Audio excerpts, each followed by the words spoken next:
Tere, mina olen õpetaja Allan ja täna joonistame Lego klotsi, nii nagu me tegime seda Tinkercadis. Et me saaksime võrrelda, kummas on siis mugavam või parem seda teha. Idee poolest siis Fusion võiks olla sobivam tarkvara sellise projekti jaoks nagu Lego klots. Aga kohe saad ise hinnata. Alustuseks siis salvestan.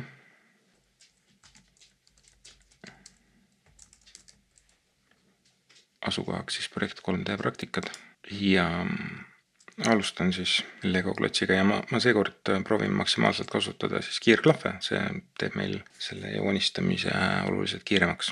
Et tugevat T-ga klaviatuurilt ma saan luua uue sketši, valin tasandiks XY tasandi ja R-iga saame ristküliku teha ja mõõdud on meil siis 15.8 ja tabulaatoriga saame teisi liikuda 31.8, Enter ja võime kohe Extrude E ja kõrguseks 9.6. Teeme siia peale siis need mummud ka ära, tugev T.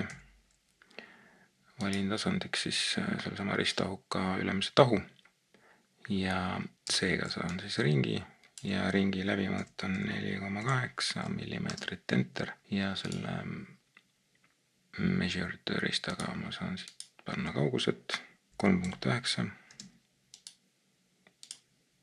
3.9 Escape ja Extrude jälle kohe valime selle ära ja 1.8 kõrguseks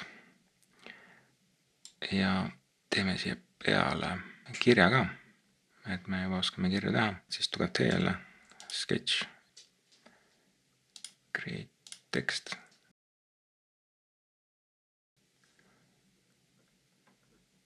Zoomime natuke sisse, no valime siit teksti kõrguseks mingisuguse kasti ja kirjutame siia sisse Lego. Nii, mul on juba siin font valitud ja suurus 1.8 tundub, et võiks nagu kenasti sobida sinna. Okei, nii vaatame, kas ta on nüüd enam-vähem siin selle ringi keskel ka.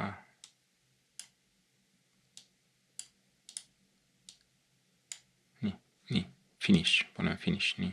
Ja nüüd Extrude, valime selle Lego.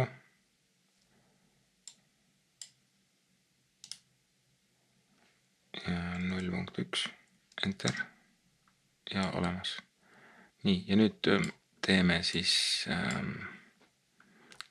need mummud siia, 2x4 mummud ja selleks ma kasutan siit siis 3D ristküliku kujulist mustrit.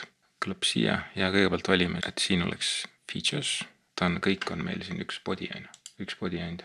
Ehk siis need, nagu kui me valime siit face'is, siis meil siin on kõik need tahud nagu eraldi, mida on päris palju. Valime features ja võime valida siit nii teelase, nii ja nii. Need on mõlemad valitud. Valime suuna ka.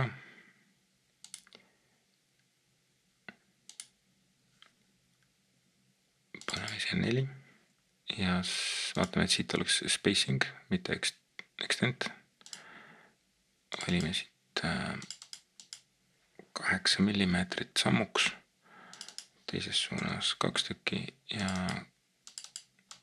8 millimeetrit samm ja okei. Nii, on olemas. Nüüd keerame põhja, kasutame sellist tööriista nagu shell, mis teeb meil seest objektid tühjaks, klõps põhja peal, küsitakse meilt siis, kui paks on sein, panen 1,2 ja ta tegi ühtlaselt igalt poolt siis seina paksuseks 1,2, kaasa arvatud need mummud siin. Sellepärast olid need augud sinna põhja. Mõõtudest me teame, et selle ülemise põhjapaksus on 1 millimeeter, mitte 1,2. Selle saavutamiseks ma kasutan siis press pull tööriista, klõpsin põhja peal, surume teda siis natukene sisse pooleti, 1 millimeeter ja enter. Nii, sellega ka korras. Võtame nüüd selle põhja siin ette, paneme ortogonaalse vaate ka. Teeme paar abiant, me tahaksid keskelt hakata siis nagu laiali minema selle eluga. Et meil on vaja need 3 suurt silindrit siia tekitada ja siis väiksemad mummud ja mingi seinakene veel. ma teen ringid kõigepealt, nii. Tugev T, sketš siia, C ja teeme siia ringi. Suurema ringi läbimõõt on 6.51 ja ma võiks kasutada offseti, et teha sinna väiksem ring sisse, aga kuna ma täpselt tean nende mõlema ringi läbimõõtu, see mul antud ja need on ka väga olulised, et see suurem ring peab täpselt mahtuma siia nende mummukeste vahele ja siis see mummuke 4,8 peab mahtuma siia sisse, siis ma teen lihtsalt kaks ringi siit 4.8 ja nüüd on aeg teha aviooned igal juhul juba.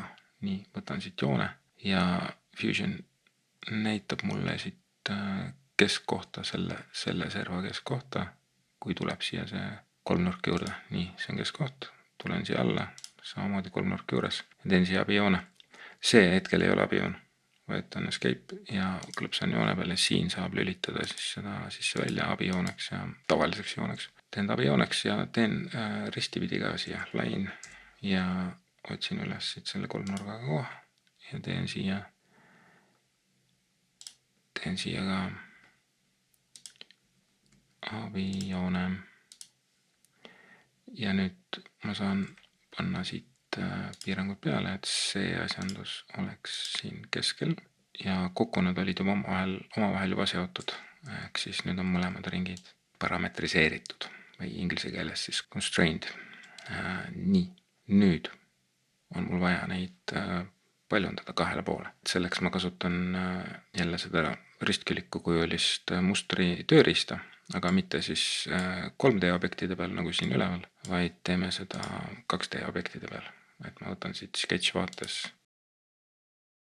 ristküliku kujuline muster ja teeme seda siis 3 tükki, võtame spacing on meil siin olemas, paneme 8 mm sammuks, aga et muudame suuna ära, siis paneme sümmeetriline. Mul on valitud ainult välimine ring, nii objects, select, sisemine ka ja korras. Nii, ringid on tehtud. Ma teen kohe siia selle seinaga ja selleks ma kasutan joont. Teeme siia suvakasse kohta ühe joone, aga niimoodi, et oleks risti ja et ei oleks abijoon, vaid päris joon. Ma võin seda siit viisakas oleks siis öelda ka, et see joon ja see joon oleksid risti. Siia tuli need märk. Escape. Ja ma ütlen nüüd, kui kaugel see peab olema sellest. Kuna see sein ise on 0,8 mm paks, siis ma panen siia pool sellest. Nii, olemas escape jälle. Ja nüüd mul vaja teisele poole saada see joon ja ma kasutan selleks peegeldamist. Võtan siit mirror ja siin juba objekt on valitud.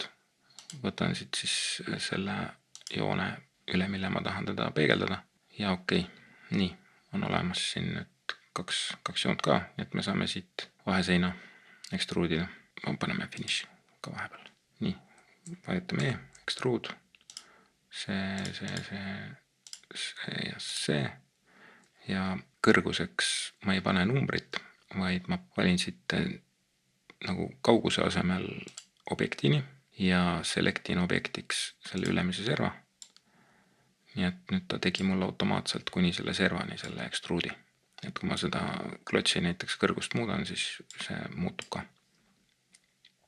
Ja okei. Nii. Lähen tagasi siia sketši sisse ja ütlen extrude ja võtame need 2 ka siit ja paneme nende kõrguseks 6.3 olid need. Nii. Peaaegu olemas. Lähme veel siia sketši tagasi ja teeme need väiksed nagad ka, selleks me kasutame joont ja ma teen siia serva peale sellised jooned, paneme mõõdud ka paika 0,2 ja 0,6 escape, nii, vaatame, kas me saame seda siin liigutada kuhugi, enam ei saa, on niipidi näed, saab liigutada, on ju. Ma tahan, et ta oleks nüüd kohakuti selle mummuga. Et seda ma siit nagu otse nendega niimoodi ei saa saavutada, et mul on vaja võtta üks joonapiks. Võtame siit keskelt, näed, kolmnurk ilmus sinna, keskelt ühe joone siia, miks ma nüüd seda ringi keskkohta ei näe. Nii, kui sa satud sellisesse jamasse, et sa ei näe seda asja siin, siis saab kasutada tugevat P-d, projekteerimist ja see peaks andma meile selle ringi siit ja proovime uuesti. Nii, saime siia joone, escape. No viisakas on teha see abijooneks ja nüüd me saame panna selle joone ja selle joone vahele reegli, et nad oleksid omavahel teisnurksed. Või siis, kui ma teen undo, ma võin panna ka sellele joonele reegli, et ta oleks horisontaalne. Mõlemat pidi on võimalik see saavutada. Ja nüüd ma ei saa enam seda kuhugi liigutada. Nüüd on vaja mul seda kopeerida siis erinevatesse kohtadesse. Ma kõigepealt võtan ta siit Ctrl-C, Ctrl-V ja liigutan ta kuhugi siia ja enter ja ütlen siis, et see punkt peaks olema selle joone peal ja see punkt omavahel tuleb jälle ühendada. Escape. Nii, ütleme, et see on jälle construction ja ütleme sellele, et see oleks horisontaalne. Nüüd kasutame peegeldamist, et saada see teisele poole. Näete, nendest abijoontest on siin päris mitmes mõttes abi. Ei, valesti. See on valitud, on ju 9, klõps on siia. Klõps on selle joone peale, näed, peegeldas selle teisele poole ja teeme okei. Võtame peegeldamise tööriista. Võtan selle ja võtan selle ja ütlen, et tahan neid peegeldada üle selle. Okei, nüüd ma tahan peegeldada need 2 tükki sinna parempoolsesse serva. Võtan uuesti peegeldamine. Valin siit need ja need. Ütlen, et ma tahan üle selle joone peegeldada. Näete, tulid sinna. Panen siit okei ka. Ja nüüd on jäänud veel siis paljandada need mööda seda serva. Ehk siis ma võtan siit ristkliku kujulise mustri, valin ära need ja need. Ütlen, et ma tahan mööda seda äärt. Kogus on 4, samm on 8 ja valele poole läks. Nii, -8 paneme siis. Nii, ja nüüd tuleb need veel ekstruudida ka. Et võeta nii. Ja valin selle.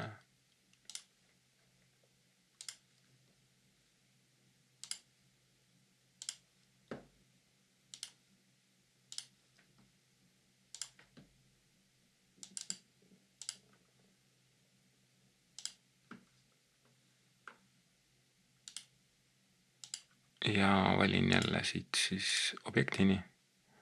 Valin siit selle ülemise serva ja okei. Nii. Olemas. Põhimõtteliselt ma võiks nii rahule jääda, aga et ilus on need ülemised servad siin natukene ümaramaks teha, et oleks autum ja mõnusam ja selleks me siis kasutame seda pille tööriista. Valin ära siit need servad.